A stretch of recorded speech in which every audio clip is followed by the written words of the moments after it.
Karopenmas sampaikan penurunan tren gangguan Kamtibmas, Operasi Patuh 2023, Operasi Mantap Brata 2023, kasus dugaan kebocoran putusan MK, dugaan TPPU Ponpes Al Zaitun. 2, 1.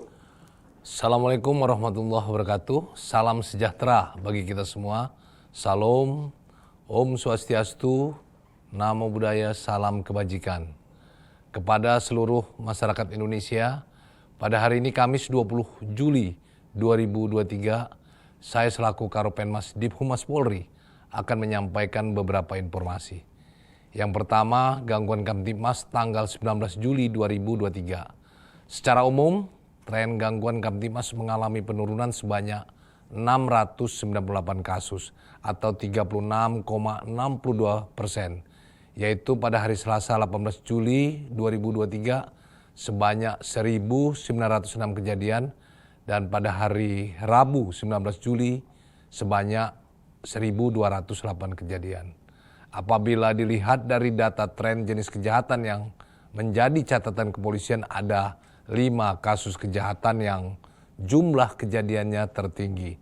Antara lain, pencurian dengan pemberatan sebanyak 158 kasus, narkotika sebanyak 57 kasus, curanmor sebanyak 31 kasus, judi sebanyak 3 kasus, dan pencurian dengan kekerasan atau curas sebanyak 12 kasus. Terdapat jumlah laka lantas yang terjadi pada tanggal 19 Juli 2023 sebanyak 277 kejadian. Apabila dibandingkan dengan tanggal 18 Juli 2023 sebanyak 422 kejadian. Mengalami penurunan sebanyak 145 kejadian atau 34,36%. Dengan rincian sebagai berikut. Jumlah kecelakaan 277 kejadian, korban meninggal dunia 24 orang, korban luka berat 36 orang, korban luka ringan 269 orang. Kerugian materi 419.050.000 rupiah. Kemudian yang kedua terkait penanganan hukum terhadap pelaku TPPU, Satker Bareskrim Polri, dan Polda Jajaran. Bahwa sesuai petunjuk Kapolri, Jenderal Polisi Dr. Andes Listio Sigit Prabowo MMI, saat ini Polri menindak tegas terkait TPPU. Berdasarkan hasil ANEP, penanganan TPPU Satker Bareskrim Polri dan Polda Jajaran periode 5 Juni sampai dengan 19 Juli 2023 adalah sebagai berikut. Laporan polisi sebanyak 699 laporan. Jumlah korban TPPU sebanyak 2.149 orang. Jumlah tersangka pada kasus TPPU sebanyak 829 orang. Modus yang dilakukan, pekerja migran atau PMI atau pembantu rumah tangga sebanyak 476.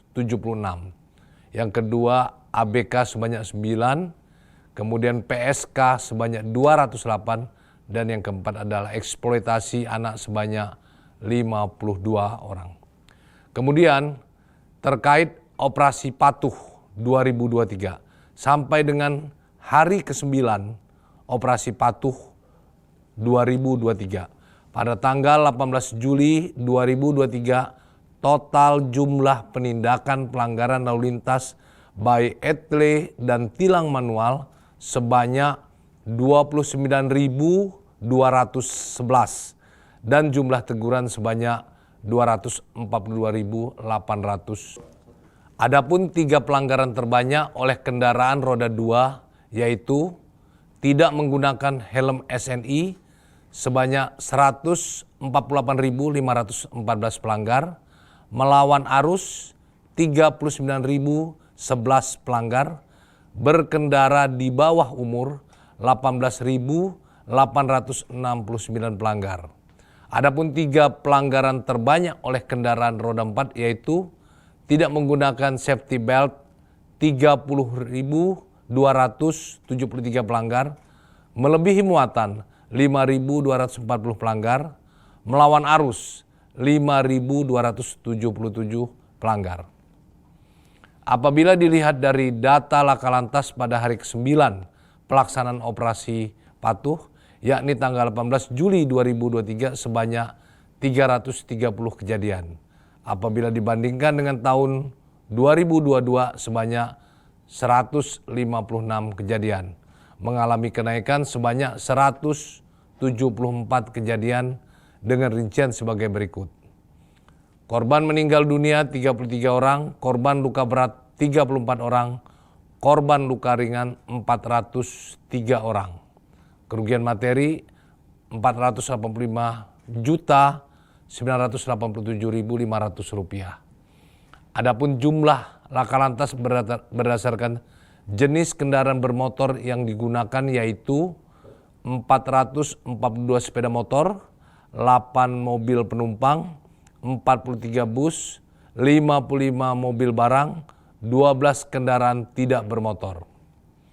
Kemudian yang berikut terkait operasi Mantap Brata 2023-2024. Sesuai rancangan Renop Mantap Brata 2023-2024 bahwa Polri menyelenggarakan operasi kepolisian terpusat dengan sandi Mantap Brata 2023-2024 yang akan dilaksanakan oleh Mabes Polri dan Satwil dengan didukung oleh TNI, instansi terkait, dan mitra Kamtibmas lainnya dalam rangka pengamanan tahap inti pemilu 2024 dengan tugas pokok terlaksananya tahapan pemilu serentak secara tertib dan nyaman sehingga tercipta stabilitas pemilu serentak dan kondusif. Adapun tujuan operasi Mantap Brata 2023-2024 yaitu terpeliharanya kondusivitas keamanan dan ketertiban masyarakat pada setiap tahapan pemilu guna menjamin pelaksanaan pesta demokrasi rakyat yang langsung, umum, bebas, dan rahasia. Sesuai rancangan Renop, susunan Satgas Mantap Brata sebagai berikut. A. Satgas Mabes Polri sebanyak 9 Satgas yang terdiri dari Satgas Preemptif, Satgas Preventif, Satgas Tindak, Satgas Gakum, Satgas Capres Cawapres, Satgas Anti Teror, Satgas TPSLN, Satgas Humas, dan Satgas Banop.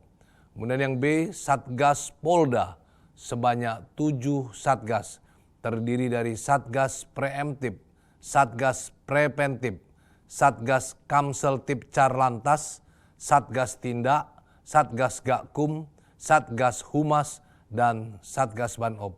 Sedangkan di tingkat Polres, Satgas Polres sebanyak 6 Satgas, terdiri dari Satgas Preemptif, Satgas Preventif, Satgas Kamseltip Carlantas, Satgas Gakum, Satgas Humas, dan Satgas Banop. Yang berikut terkait update kasus dugaan adanya kebocoran putusan MK soal sistem pemilu oleh Saudara DI. Bahwa penanganan kasus terhadap Saudara DI di saat ini telah memasuki proses penyidikan atau telah naik sidik. Adapun saat ini penyidik telah mengirimkan SPDP kepada Jaksa Penuntut Umum, kepada terlapor dan pelapor. Selanjutnya untuk pemeriksaan saksi-saksi akan dijadwalkan untuk segera dilaksanakan. Yang berikut terkait dugaan TPPU oleh pengurus Pondok Pesantren Al Zaitun, Saudara PG. Bahwa bermula dari LHA atau laporan hasil analisa dari PPATK yang diberikan kepada Polri, diduga adanya dugaan tindak pidana yang dilakukan oleh Saudara PG yang mana dilihat dari polanya ditemukan unsur TPPU atau money laundering, tindak pidana korupsi, dan tindak pidana penggelapan.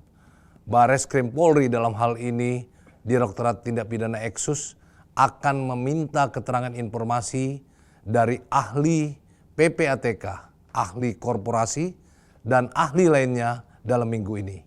Kemudian rencana Direktorat Tindak Pidana Eksus akan meminta keterangan saksi lainnya dalam waktu dekat. Adapun terkait penyalahgunaan dugaan pengelolaan zakat, infak, dan sodakoh yang dilaporkan oleh Forum Indramayu Menggugat terhadap pengasuh Ponpes Al Zaitun, Saudara PG, bahwa Polres Indramayu hari ini akan meminta keterangan informasi terhadap pelapor dan saksi-saksi, serta akan meminta barang bukti pendukung lainnya. Selanjutnya apabila sudah dirasa cukup bukti, maka kasus ini akan dilimpahkan ke Bareskrim Polri melalui Polda Jawa Barat. Demikian informasi yang dapat kami sampaikan pada hari ini dan kita tunggu update berikutnya. Wassalamualaikum warahmatullahi wabarakatuh. Salam presisi.